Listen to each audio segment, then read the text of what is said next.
So what's a training set? Well, a training set is a set of all of our inputs, like pictures of people, paired with a label, which is the correct output. So in this case, yes, this person is credit worthy. Versus another example. You can tell I'm credit worthy based on my curly hair. Purely on the hair. Versus someone who has no curly hair and therefore is obviously not credit worthy.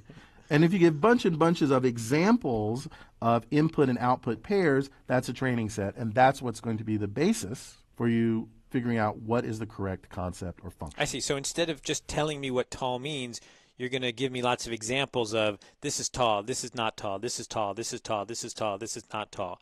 And that's the way that you're explaining what the target concept is. Right. So if you want to think about this in the real world, it's as if we're walking down the street and I'm pointing out cars to you and non-cars to you rather than trying to give you a dictionary that defines exactly what a car is. And that is fundamentally inductive learning, as we talked about before. Lots and lots of examples, lots of labels. Now I have to generalize beyond that. So last two things that we talk about, last two terms I want to introduce are candidate and testing set. So what's a candidate? Well, a candidate is just simply a concept that you think might be the target concept. So, for example, I might have, right now, you already did this, where you said, oh, okay, I see. Clearly, I'm credit worthy because I have curly hair. So you've effectively asserted a particular function that looks for curly hair and says if there's curly hair there, the person's credit worthy, which is certainly how I think about it. And people who are not curly hair, who do not have curly hair, are in fact not credit worthy. So that's your target concept. And so then the question is, given that you have a bunch of examples and you have a particular candidate or a candidate concept, how do you know whether you're right or wrong? How do you know whether it's a good candidate or not? And that's where the testing set comes in. So a testing set looks just like a training set.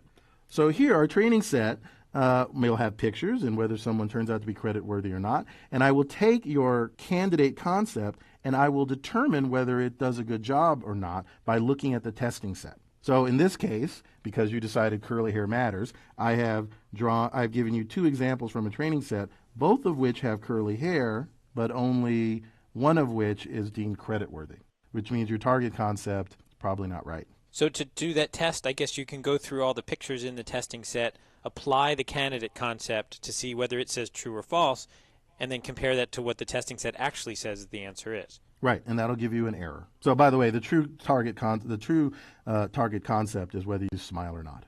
Oh, that does make somebody credit worthy. It does in my world, or at least I wish it did in my world. Okay, so by the way, an important point is that the training set and the testing set should not be the same. If you learn from your training set and I test you only on your training set, then that's considered cheating in the machine learning world, because then you haven't really shown the ability to generalize. So typically we want the training set to include lots of examples that you don't the testing set, to include lots of examples that you don't see in your training set. And that is proof that you're able to generalize. I see. So that makes intuitive sense, right? So like if you're a teacher and you're telling me, you give me a bunch of facts and then you test me exactly that bunch of facts, I don't have to have understood them. I just can regurgitate them back. If you really want to see if I got the right concept, you have to see whether or not I can apply that concept in new examples. Yes, which is exactly why our final exams are written the way that they're written. Because you can argue that I've learned something by doing memorization, but the truth is you haven't. You just memorized. Here, you have to do generalization. As you remember from our last discussion, generalization is the whole point of machine learning.